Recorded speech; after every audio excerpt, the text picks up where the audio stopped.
Hi everyone and welcome to my process of recreating the me mural into a quilt. The mural in question was designed by Kelsey Montague, who is known for creating wing murals, which are very Instagram friendly and famous. Without knowing, she was commissioned by Taylor Swift to create this mural to promote Taylor's new single Me from her 7th studio album Lover back in 2019. I love this mural a lot. It's so colorful, it has the lucky 13 hearts, the 7 stars representing her albums, and 3 cats representing her 3 cats. I've always wanted to make something with the me mural, like a dress, a costume, anything.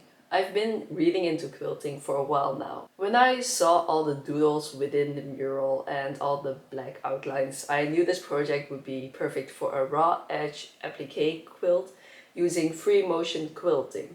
To prepare myself as much as possible, I played around Procreate to create an idea on the layers, the size of the whole thing, and just creating a template to work from. I wanted to have that wow effect, so I wanted the quilt to be big, so about 1.4 meters by 2. I needed a lot of different colors of fabric, so it was just as important to find the right palette. Once I established the size and design, I used Rasterbader to create a big poster that I had to tape together. As the resolution wasn't the greatest, I traced the whole thing with a fine liner to establish harder lines. I got 4 meters of Lisofix, which is a double-sided fusible interfacing. Using this is basically why the template is mirrored, as the side I'm drawing on will be the back side of the applique. Back when I was brainstorming on the process, it was easy to see the layers of all the colors and designs. So first I traced the colored parts, then the small details on top of that. I cut all the designs and sorted them by color to measure how much fabric I needed to get. After shopping for a very satisfying stack of fabrics, I got way too much. I ironed all the designs onto the designated colors. I was optimistic that I could cut parts out of the whole wing and thus only interfacing the black wings on some parts, but it was so curly that I ended up just interfacing the entire wing. This was a risky thing though. With the small ironing surface, I accidentally created some bunching, but it isn't that noticeable in the final quilt, luckily. I tried to include as many details as possible on the paper side, as this would be the lines I would quilt. The paper would be peeled off, which means all the trace lines will disappear, so I used a colored pencils and a light box to transfer all the designs to the other side. For the black wings, I used transfer paper to make placing pieces more precise. As the background is quite simple, I had this idea that I really wanted to quilt the lyrics of the song. I'm a little upset I couldn't get spelling as fun in a visible spot, but I wanted to fill the entire space with one playthrough of this song. I chose a cursive font on purpose to keep the letters connected. This was actually my second sheet of fabric, as I had messed up the previous piece by using the wrong pen. I placed the pink background fabric over the poster and traced the wings for placing as well. After fusing the wings to the background, it was time to build the rest of the butterfly.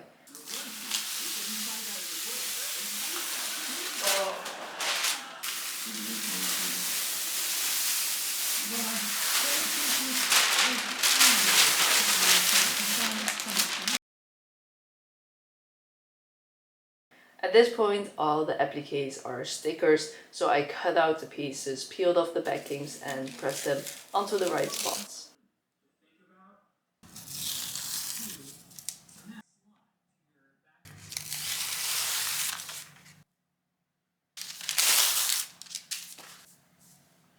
I had grouped the orange spots together on the orange fabric and marked all the locations of the orange spots on the wings. So attaching all the dots was quite tedious, but less tedious than I expected. I should have pressed a little better though, as they were the first to let loose after handling the quilt.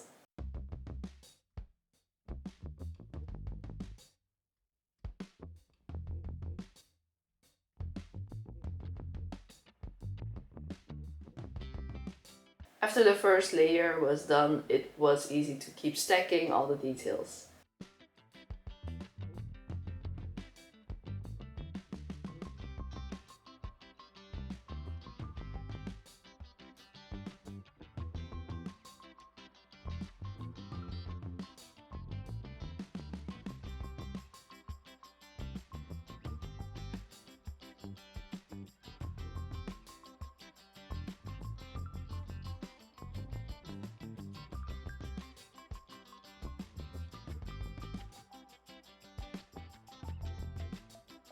I doubted on including the me between the wings, but I like this to be a replica of the entire mural.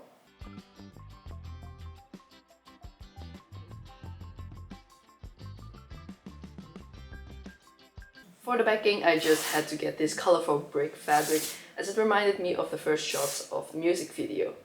It was not big enough for the backing though, so I cut the fabric in half and attached it back together to cover the area. It took some mental gymnastics, but as this design had straight lines, it was easy to get the seam to match.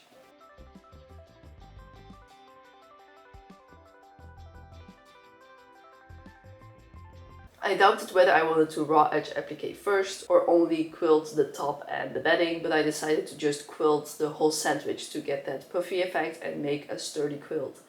I used a thin cotton bedding to keep it easy. For a beginner, it was quite a challenge to get everything to lay flat, especially not wanting to use a basting tray and all my layers were not really matching sizes. With some tape, I had finally gotten everything flat and neat, so I basted with tons of safety pins.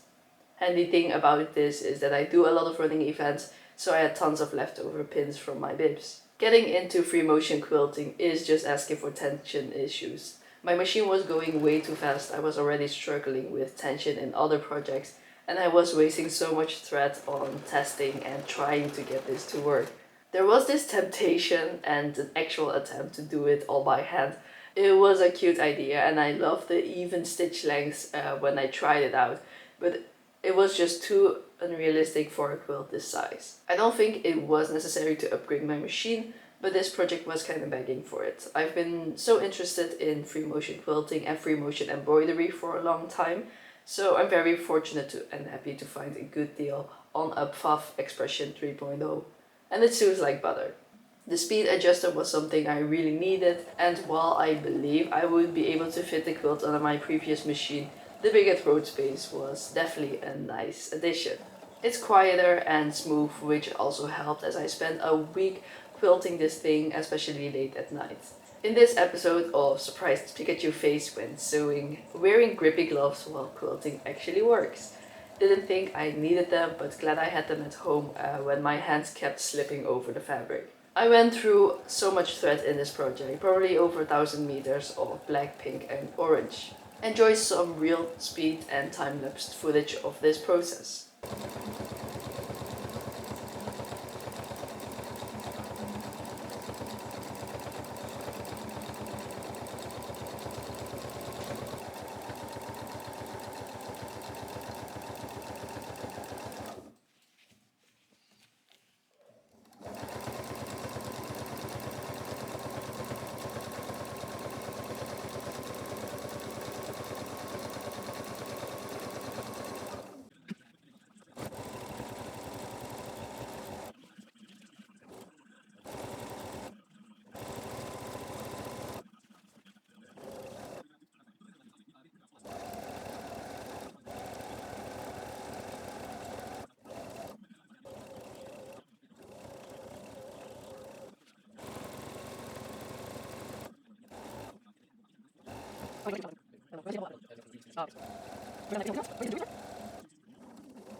So my original deadline for this quilt was before October 21st, the beginning of a new Taylor Swift era, starting with a banger of an album, Midnights. Since I had to wait several days for my sewing machine, I couldn't reach the deadline, but at least I had great music to get me through this quite intense part of the project. This is my first listen ranking and this is my 10 days later ranking. It's probably not my favorite album on long term, but I'm having fun as long as the era lasts and feeling the rumble, knowing Speak Now Taylor's version is next. Back to quilting. There are quite the details, so I'll just show you the process instead.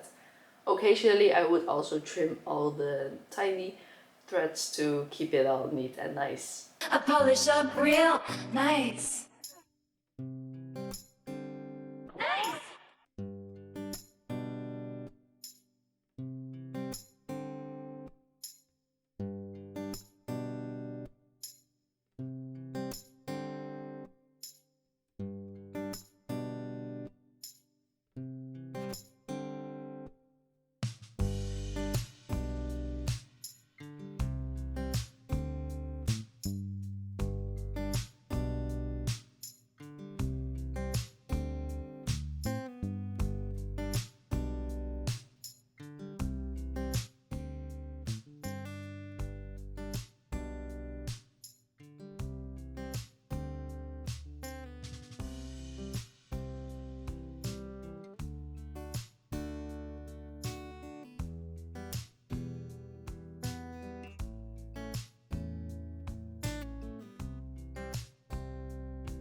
After I was done with the butterfly, it was time to start quilting the lyrics, which were quite intimidating.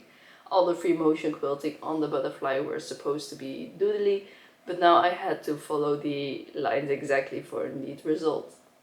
It took some time to figure out the orientation, the speed, and just getting to know the font on a detailed level. Whenever I would film these real-time shots, my stitches would also be very messy, so there are some typos or long random stitches. But overall, it was easy to get in the groove. This did hurt my left wrist, which I was pushing on the corner of the machine's surface, so I also understand the need for those extendable quilting tables. Made sure the fabric was tight and making sure I knew what words I was stitching by having the template by the side. I planned to have the words stand on their own, but as my stitches at the orange dots were already coming loose, I just underscored everything, which I also really liked as it gives the edge-to-edge quilting look. Again, here are some real-time shots and time lapses.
I haven't been able to finish a lot of projects, so it was exciting that I was finishing the toughest part.